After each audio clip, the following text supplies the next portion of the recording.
Hi, everyone. Happy Wednesday? Is it Wednesday or Thursday today? Thursday. Happy Thursday. I am excited to do today's live because I'm going to be talking about how to let go of unhealthy relationships. A lot of people struggle with unhealthy relationships, so I'm really excited to make this video for you guys and host this live so that we can talk a little bit about this topic and get our questions answered. So I'm going to give folks about another minute or so to join us, and then we're going to kick into the topic right away. How's everyone doing today, by the way? I'm getting ready for my trip. I'm going to be traveling to Honduras. Hey, everyone. Hey, Janita. Hey, Linda. Welcome. Welcome. So I'm just going to get started. If you have any questions around how to let go of unhealthy relationships, please drop them in the comments, and I am going to tackle them. Let me see.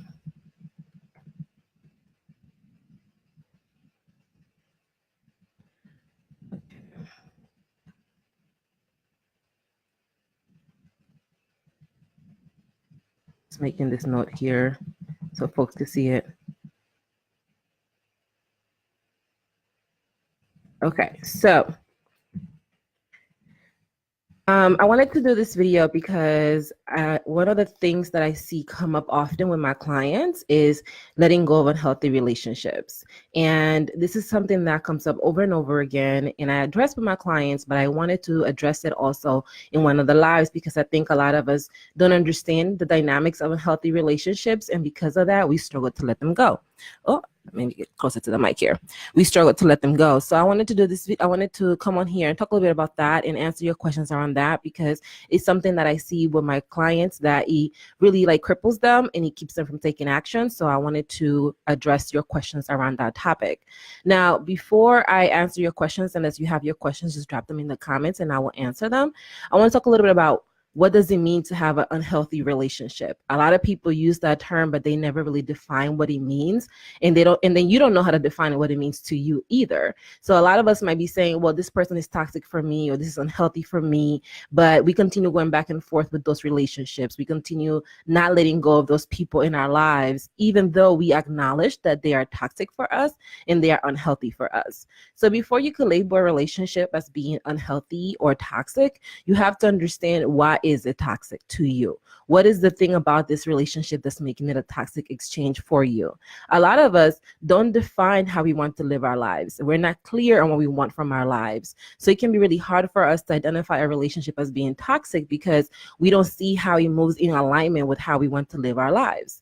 Now, before you can say a relationship is toxic, you have to understand why is it toxic to you? Like, what is it keeping you from doing? What is it taking space in your life that you could be doing with yourself? And a lot of us don't have that clarity. We don't know what kind of life we want to live. We don't know. We haven't taken the time to outline what does joy looks like for us or success looks like for us. We're going off the definition of other people. And because of that, when things come up and they're quote unquote toxic, we go back to them over and over again because we don't really understand how they keep us from becoming the woman or the man that we want to be.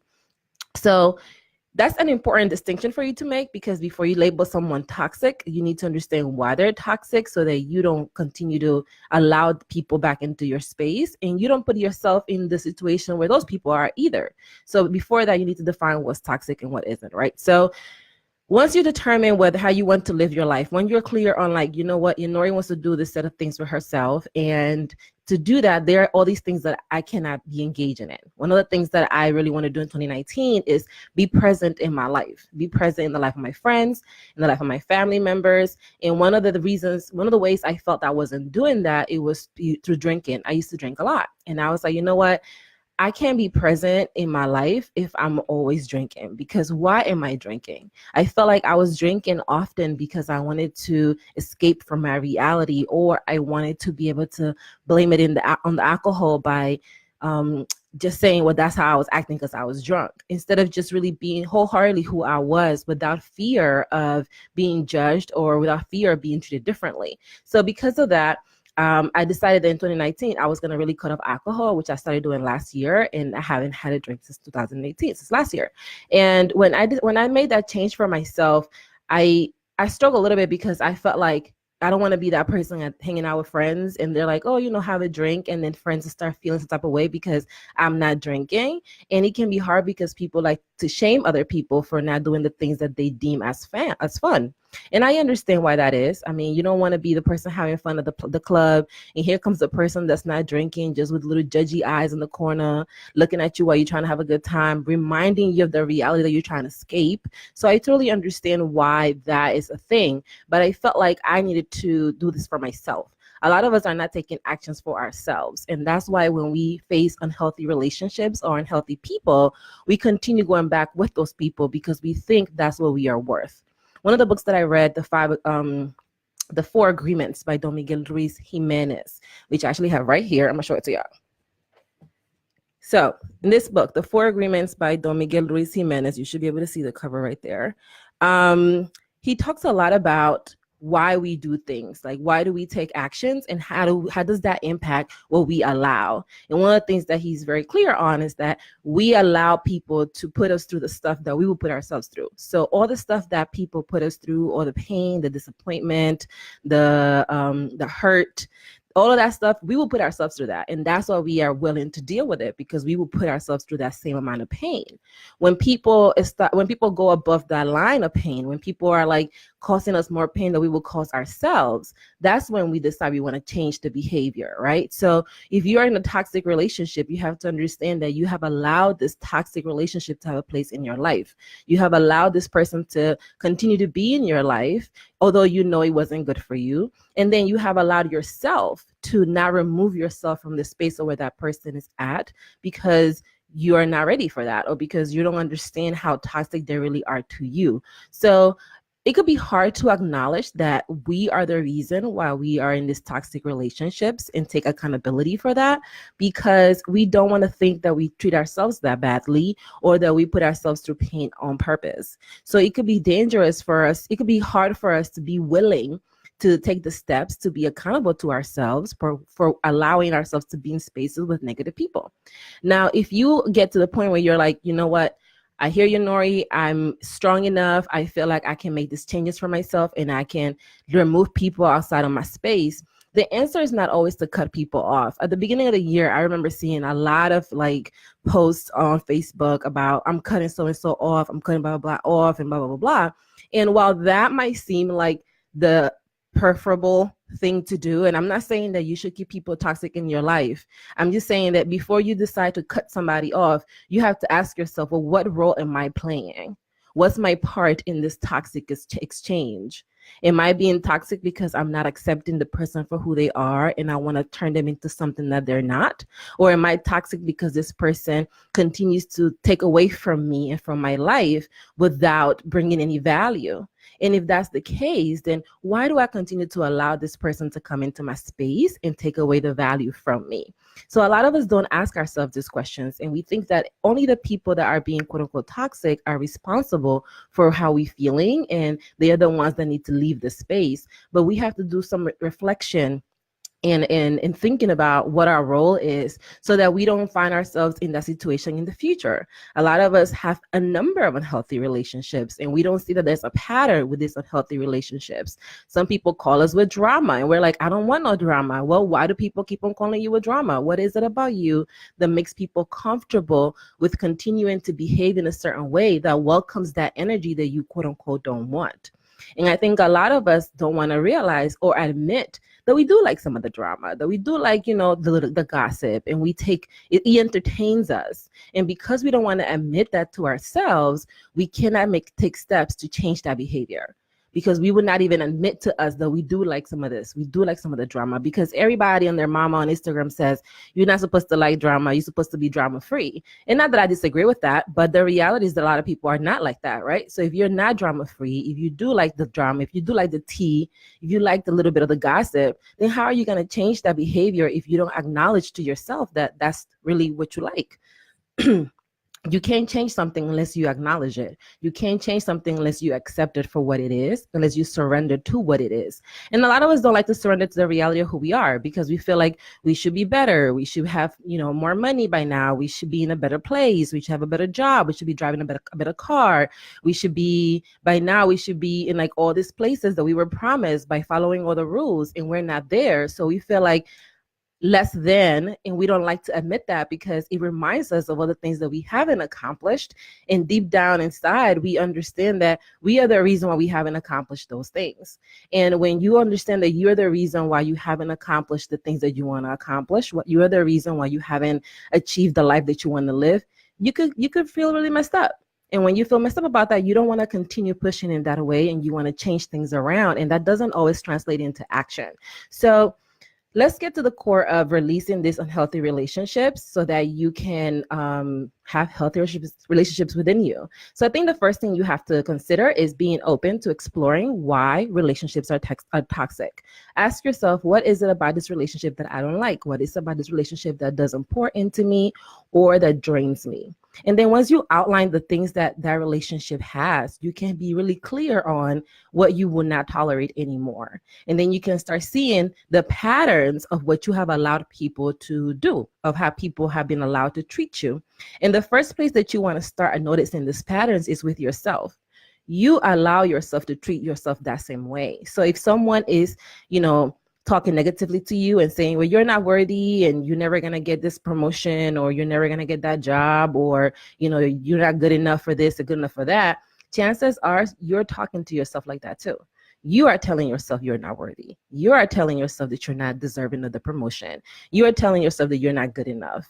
You are telling yourself that you need to work harder and that your best is not enough. And you want to monitor yourself and see how those patterns show up so that you can start addressing them within yourself. And you can tell yourself, I'm not going to tolerate that. I'm not going to allow myself to talk to myself in this way and to guide myself in this way. Instead, I'm going to put my foot down and I'm going to show myself how I want to be treated. And when you do that with yourself, you can then set the standard for other people and how they should treat you. And then they begin to treat you differently. But it really begins with you. It begins with you acknowledging that you're not doing right by you, that you're not showing up for yourself.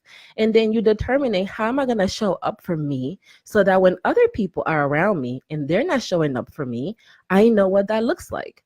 A lot of us do not know what it looks like to show up for us because we don't show up for us.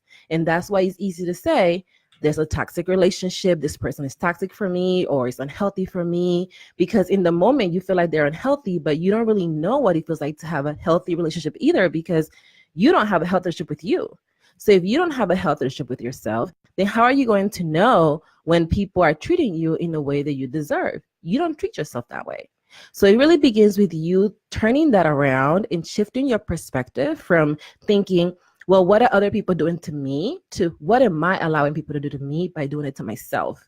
What am I doing to me right now? How am I treating me? And the more you do that, the more you're going to be able to break those patterns and to develop a loving relationship with yourself so that you are only accepting people that have a loving relationship with you, that accept you for who you are, that are not pressed to change you at every chance that they get, or that understand that you change at your own rate, that you move at your own speed. A lot of us want people to grow and to become people that are amazing, that we think are amazing, but we don't want to give them their time to grow. We don't want to give them their time to flourish. And that can be really toxic because people deserve their time. People deserve to have patience with them. People deserve that they get to live their lives on their own terms. We don't have to impose ourselves into everyone. And we do that by judging them and judging how they treat us. But we don't stop to ask, how do we treat us? So that we are able to be in a position where we don't tolerate nothing less than what we do for us. Because you have to remember, we allow people to treat us in the way that we allow ourselves to treat us. So if somebody's causing you pain, if you think this person is really toxic for me and, I need to cut them off, like this is the worst, Nori. If that's how you're feeling, well, you have to realize that you are treating yourself like that in some areas of your life.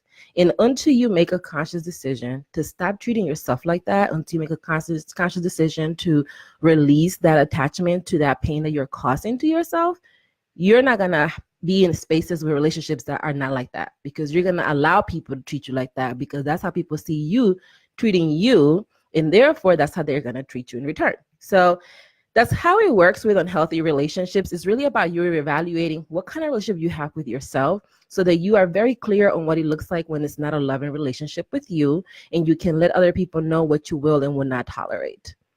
If you have questions around letting people go, letting unhealthy relationships go, please drop them in the comments and I will answer them. Right now, just finished sharing a process to help you identify why the relationships in your life are toxic, which really starts with you acknowledging that you are allowing people to treat you how you do not want to be treated, but you treat yourself how you don't want to be treated. So people learn through your actions. People don't learn through your words. You could tell someone don't do something, but if you do it, chances are they're going to do it. That's how kids work. I don't have kids, but that's what I've seen how they work. So you want to be really clear with yourself around what relationship you want to be around. What is the relationship that you want to have in your space? And you want to manifest that relationship by giving yourself that relationship. It has to start with you, because if you don't start with you, then you will not realize how challenging it is to build a healthy relationship. And if you don't realize how challenging it is to build a healthy relationship, then you won't be able to have that grace and that compassion and that patience with other people. And that's why it needs to start with you, so you can understand it, so that you can be that spark that, that begins that flame with everybody else in your life. You have to be that person that acknowledges, I have to show up for myself and I have to do right by myself. And when I don't do right by myself and I don't show up to myself or for myself, this is what happens. And if you don't give yourself that gift of reflection, that gift of introspection, I think it is, you're not going to be able to manifest the relationships that you think you want. You're not going to be able to manifest the relationships that you feel like you should have by now, because you haven't done the work to get those relationships. You've done the work to get the relationships that you have right now. And it could be challenging to accept that, because a lot of us don't want to accept that we're not the greatest thing that has happened to the world. And we struggle with that. So it really is at the core self-acceptance. It's realizing that you are where you are in this moment in your life, and you can control where you go from here. You don't have to stay where you are. You don't have to stay with these unhealthy relationships in your life.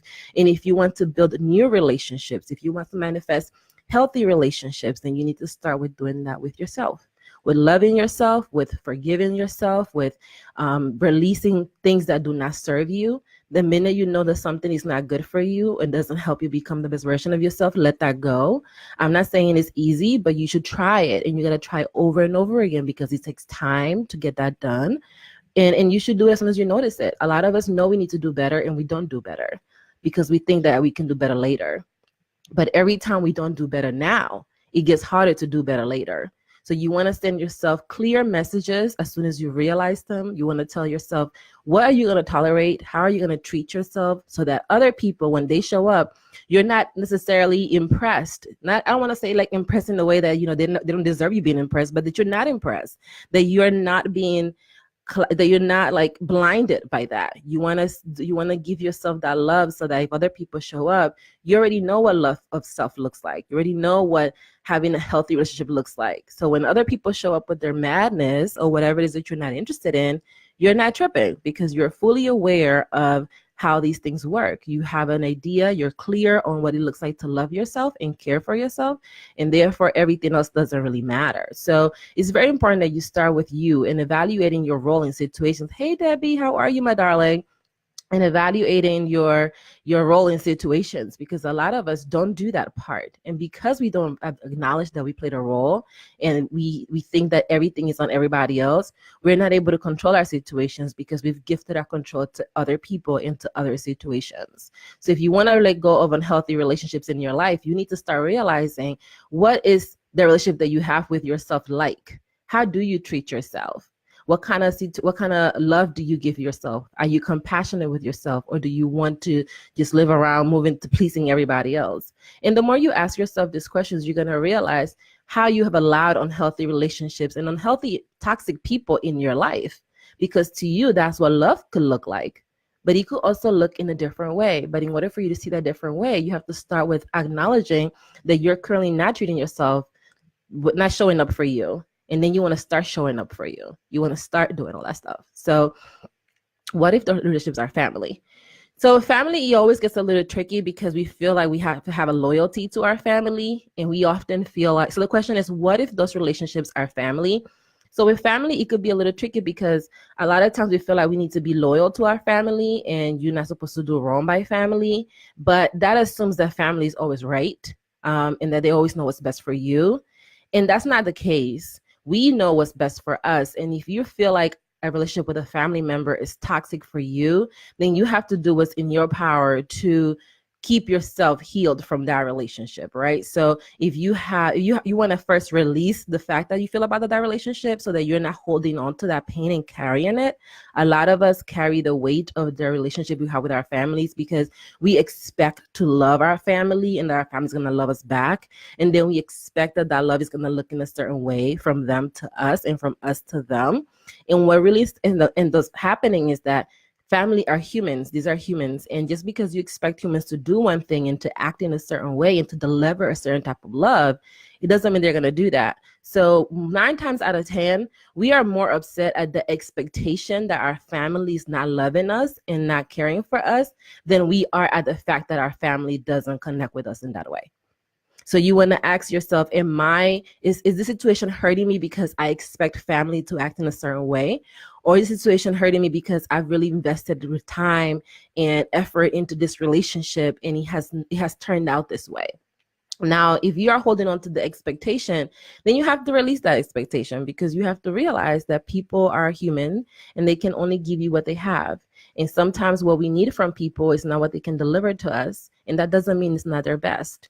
I truly believe everyone is always giving us their best, whether they know it's their best or not. So if you're expecting people are going to treat you in a certain way, you have to release that, because if you don't release that expectation, you're going to continue to be frustrated with the fact that you're not being treated that certain way. Now, if you've put in the work and you feel like this is a relationship that I've grown and nourished over the years, and now it's turning this way and it's making me sad or it hurts, you have to realize that people change and that's okay. And when people change, so does the nature of their relationship. We are all changing.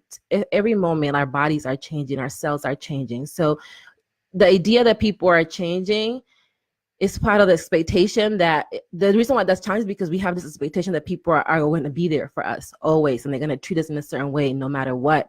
But people change, and we have to be sensitive to the fact that people do change. And when we do that, we can begin to accept them for who they are and for what they give us. And at the core of it, we want to accept people for what they have. And because that's all they have to give us. They don't have more. If they had more, they would give us more. And a lot of us struggle with that because we want things to look a certain way when we want it, how we want it delivered in a certain specific way. And when it doesn't happen that way, we struggle with that a lot. So that would be my thoughts on dealing with family. All right. So if we have no more questions, I'm going to take a look on here. Yeah. Okay. I don't see any more questions. If that's the case, then I'm going to shut it down. Thank you so much for spending time with me today. I will see you guys next week, Thursday, same time, answering your questions around an element of being stuck. So I'll share the topic later, but I look forward to seeing you then. If this is your first time stopping by, I'm Nori Pouncil. I realized I didn't introduce myself. I'm Nori Pouncil, and I help millennial women feeling stuck get out of their heads and overcome their paralysis by getting to know themselves, so you can become the woman that knows exactly who she is, has full clarity on what she wants, and is not afraid to step into her purpose to unleash her full potential. If you want to know more, slide in my DMs or stop by IamHealthyFit.com. Till next time, bye.